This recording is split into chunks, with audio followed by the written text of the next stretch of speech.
What's going on, everyone? It has been a little bit since we talked about new spoilers. Of course, we've been playing a lot of new decks, new set 5 decks, which have been absolutely amazing.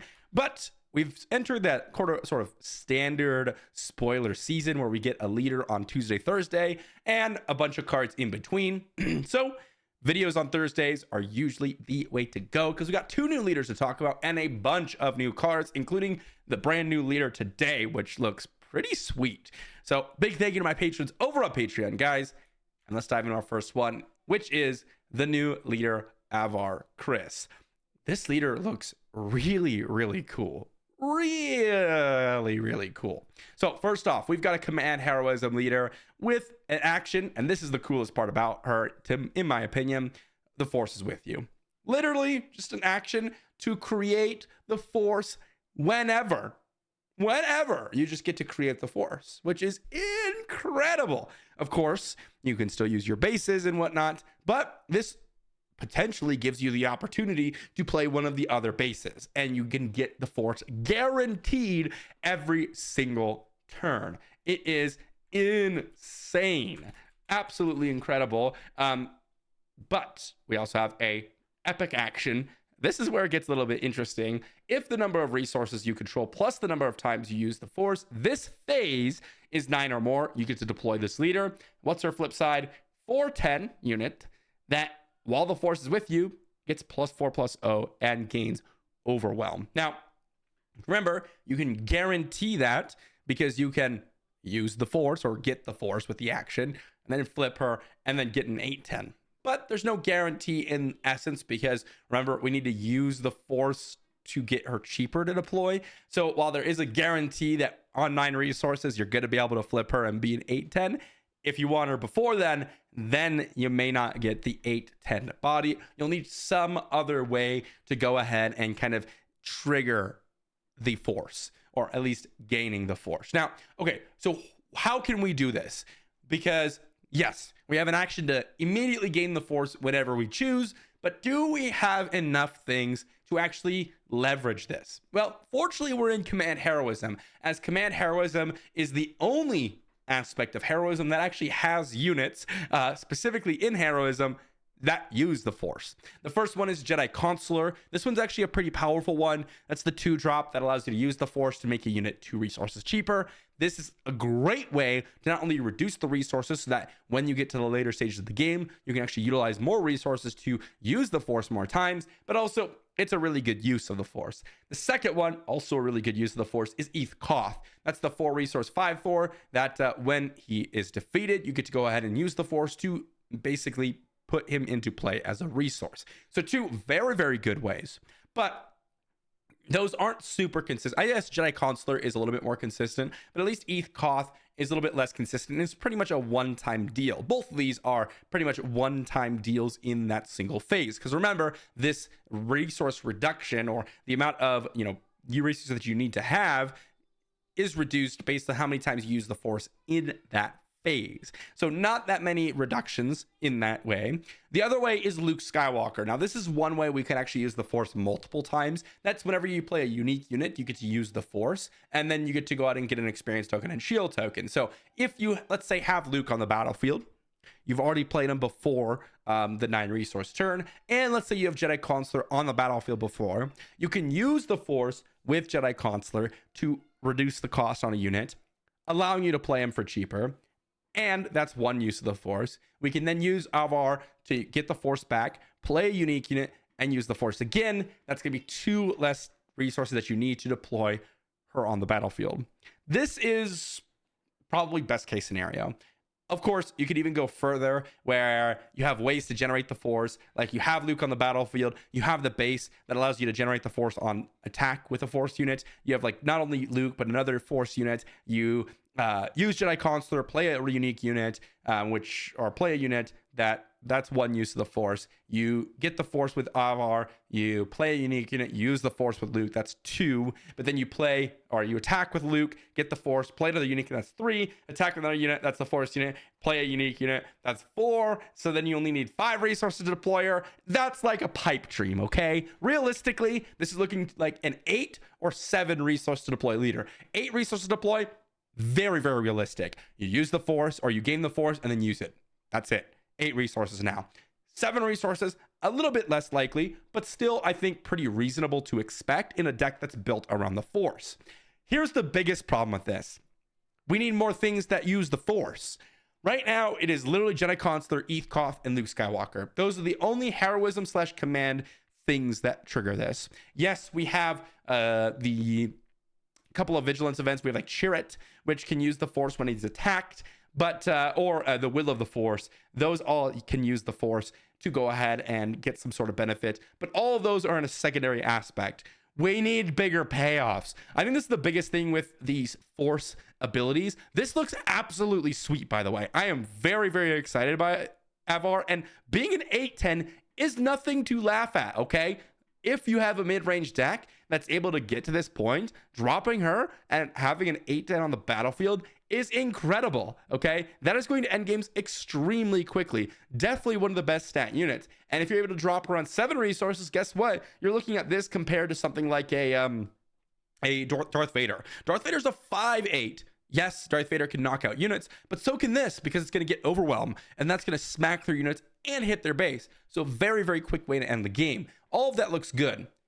But to me, while that all looks good, I really want to see more usages of this front side ability. And this is just a result of not having the full set. I think when we have the full set, there's going to be much more likely options for us to be available. But until we see those options, I'm going to hold my tongue about Avar. It's really about, can we utilize the force multiple times in a turn, not just with like Luke Skywalker. So next up, we've got another Jedi vehicle here in heroism. It's a 2-cost heroism 1/3. This unit gets +1/+0 if you control another Jedi unit, and +1/+0 if you control a lightsaber upgrade. So nice little 1/3 2-cost unit. It's got the Jedi tag.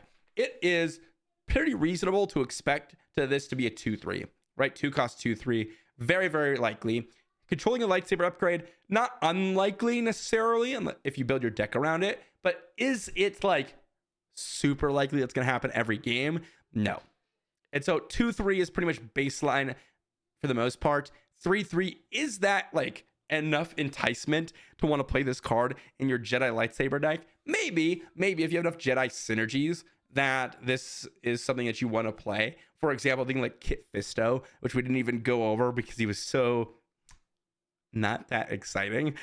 The 1/6 leader that deploys on 5. I could see playing Jedi Vector potentially in something like that, because you're going to be playing Jedi units anyways. This is going to be a 2/3, kind of like baseline stats, and then it's going to pump up your Kit Fisto, which might be good enough, but otherwise pretty just average unit here. Next up, we've got Jedi Temple Guards. This is a 4-cost command unit in 2/4 stat line with the Force Jedi as its tags. It's got Ambush and Restore 2, which is pretty interesting, to be honest. By the way, most of these are commons, so it's not like you're expecting these to be absolutely absurd. These are more draft cards, I would say, in general. And this one looks kind of interesting, right? Restore on Ambush is pretty nice because it means it's coming down immediately, attacking something and healing you too. Okay, not bad. It's got the Force tag. It's got the Jedi tag. Okay, not bad with a Force base. But the stat line, and this is where I think it's really, really getting harmed. The stat line being a 2/4, it's almost never going to actually kill something, and it's very rarely even going to trade with something. Just think of something like a Kanan or even a K2SO. It's not even going to trade with that. It's just going to die, and it's going to restore you 2 and deal 2 damage to something. So I think if this was like a 2/6 or like a 2/5, maybe this would be a little bit more exciting because it's going to survive that initial ambush attack. Now, you could still survive an ambush, right? If they go like Cassian or Fighters for Freedom or Ezra or a multitude of different units on turn 2, this can go ahead and ambush that, survive, restore you 2, okay? Not bad. But in terms of stat for stat, 4 cost for 4 costs, this is going to be a lot weaker than average. However, again, the value I see of this is the combination of all these different things. The ability to immediately attack and get that force trigger. That might be valuable enough if we get more abilities to utilize the force.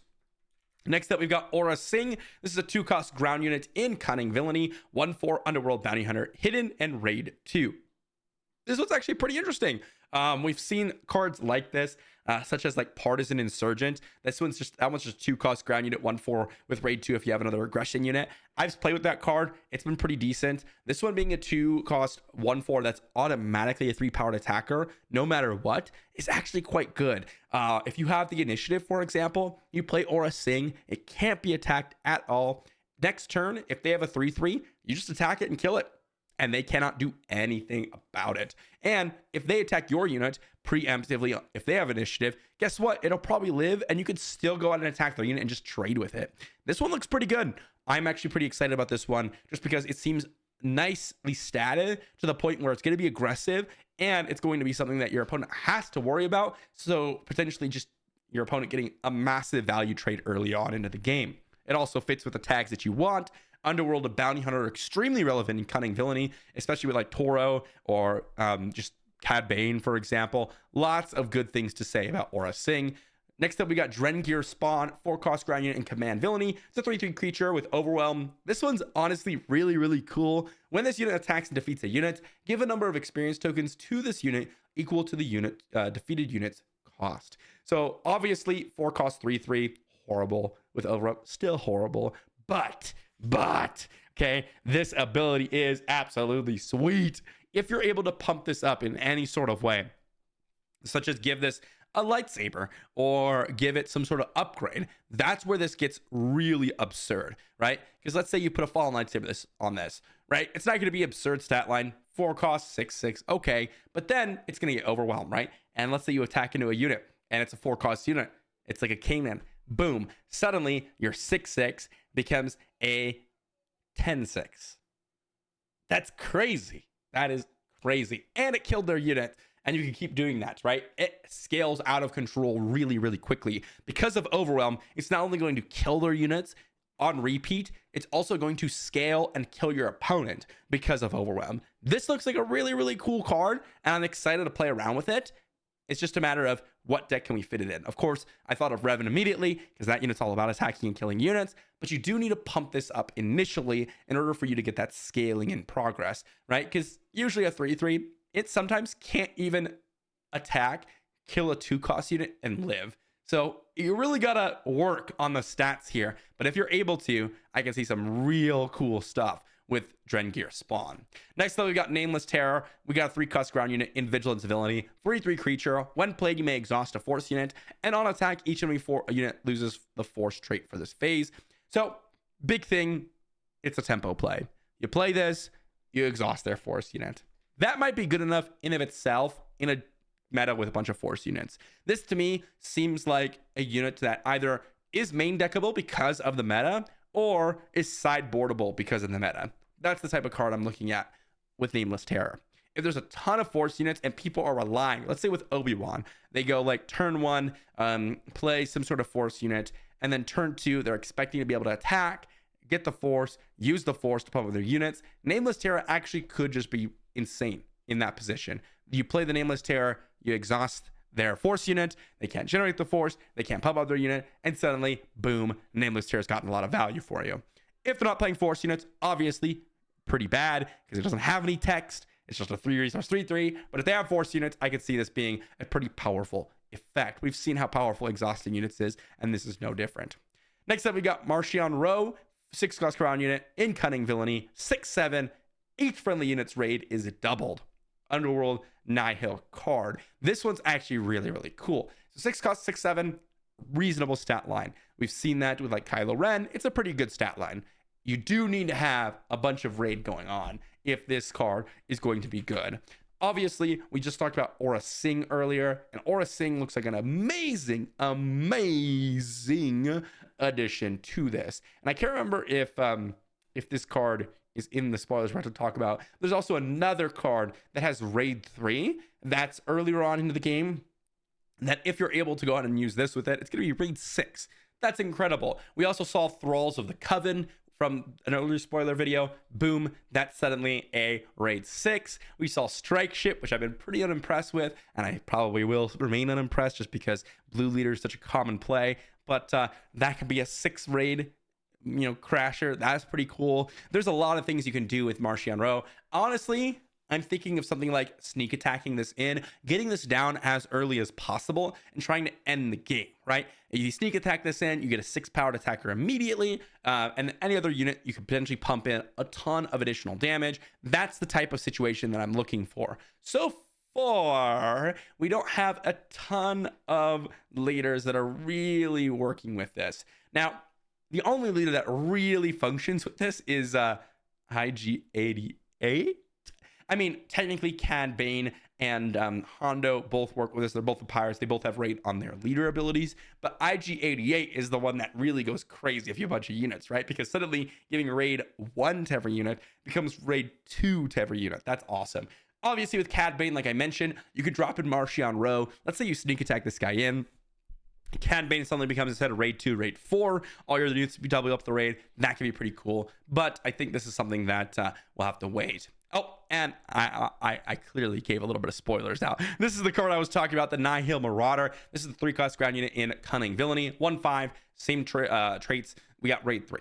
Okay, 1/5 attacks is a 4/5. That's pretty sweet. Same situation as like before with the Aura Singh. If you have initiative, it's very likely to be able to go ahead and kill off their 3-resource play, right? Ezra Bridger dies to this, not the new one, but the old one. Things like Ahsoka died to it. Things like Fighters for Freedom died to it. All that good stuff dies to it. Also, if your opponent attacks with it into this with a 3/5, your Nihill Marauder still lives and will be able to trade with those things. So that's not a big deal. This one's very aggressive though. Attacking for 4 is pretty powerful. I think this is actually pretty interesting as well. But of course, it's a common, and we will see where this ends up. Next up, we got Pur Trooper. This is a 3-cost ground unit, 4/2. When play, you may deal 2 damage to a force unit.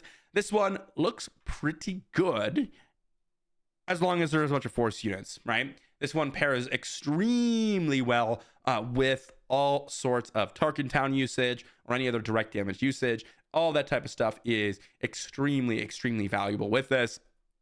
Just being able to finish off a bunch of units is going to be pretty nice, okay? So all of that fits ideally with your Pur Trooper. The question is, are you going to want to sacrifice your stat line to do so? I think you will, right? 4/2, dealing 2 damage to something can definitely finish off stuff. It seems like a card, depending on your deck, depending on the meta, that fits really nicely. I could see this in various amounts of decks, especially something like, maybe you are playing some sort of Maul aggro with force, and your opponent's playing a force deck, and you play Pur Trooper, deal 2, and then you play Maul to deal the last 1 on a unit, or something of that note. I could see that being a pretty powerful combination. Next up, we've got Crushing Blow. This one looks awesome. 3-cost event and vigilance. Defeat an all-leader unit that costs 2 or less. Pretty straightforward. Basically power of the dark side in a lot of scenarios. It's not nearly as good as power of the dark side, I'd say, on average, but it does act like it for most control decks, right? Turn 2, you play power of the dark side, you kill a turn 1 unit. This is what that does too, right? You just defeat something that costs 2 or less. Now, of course, power of the dark side also deals with things like from Han Solo or any other leader that's going to be playing something that actually costs more. But this is going to kill most things. I could definitely see this being maybe played as like a 1 or 2 of if you're playing a more controlling deck. Outside of that, I don't really see this being played. I think it's mainly a control card, and outside of that, it's pretty worthless. And next up, we got the new leader, and that's Grand Inquisitor. So another Grand Inquisitor here. We've got a Cunning Villainy leader. Action, use the force, attack with a friendly unit. The defender gets -2/-0 for this attack. So sort of like a Jin ability, if you guys remember Jin from set 1, but requires a little bit more setup, but a little bit more payoff, which is nice. Okay, what do we get on the flip side? 5 resource, 3/5 shielded. On attack, the defender gets -2/-0 for this attack. So realistically, if you've ever played with Jin, one of the 2 biggest things that I think are problems with Jin is that the aspects that she's trying to be in, cunning especially, are a little bit more aggressive usually. They're not trying to be like value trading and getting an advantage through your units in the early game. That's kind of what Grand Inquisitor's problem is as well, but this time you actually have to set it up with the force token, which could be a little bit of a big downside, okay? So something to think about there. Okay, honestly, the best thing I think with Grand Inquisitor is the flip side. Him being a 3/5 is on the weaker stat line, of course. That's like a pretty bad stat line when it comes to what we receive from Fire Resource Leader. Usually we see 4 6s or 3 7s. So we're looking at 2 extra points of stats that we're missing. But as a trade-off, we get shielded. That's the thing I think is most impressive about this, is that he's a force unit that's shielded when you deploy on 5. Guaranteed force unit, guaranteed shielded, very unlikely to die unless opponent has like takedown, which they could very well have, but that's the advantage with Grand Inquisitor. You put some upgrades on this and suddenly this guy could probably go to town and wipe out your whole board over the course of a couple turns. That's something to consider.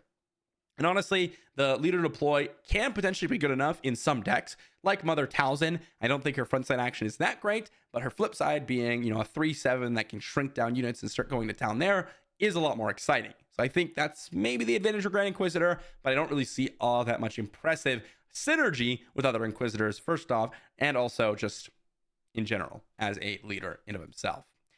Lastly, was the new art additions. Guys, these look absolutely sweet. I didn't want to spend a ton of time on this, but my goodness, are these art additions absolutely amazing. I'm just going to go quickly through them. Got Anakin Skywalker. This is the Mortis version.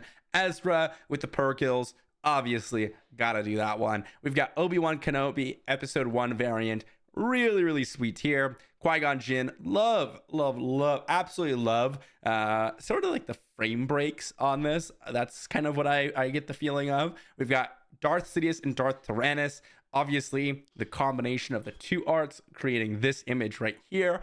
Love combination arts like this. It is really, really awesome to see. Also, just overall, this scene brings back a ton of nostalgia, but also even more recently with the Tales of the Jedi, a little bit more little storytelling with that. So definitely amazing additions. And I just wanted to mention that real quickly for you collectors out there, for people who are interested in these styles of arts, something to chase after.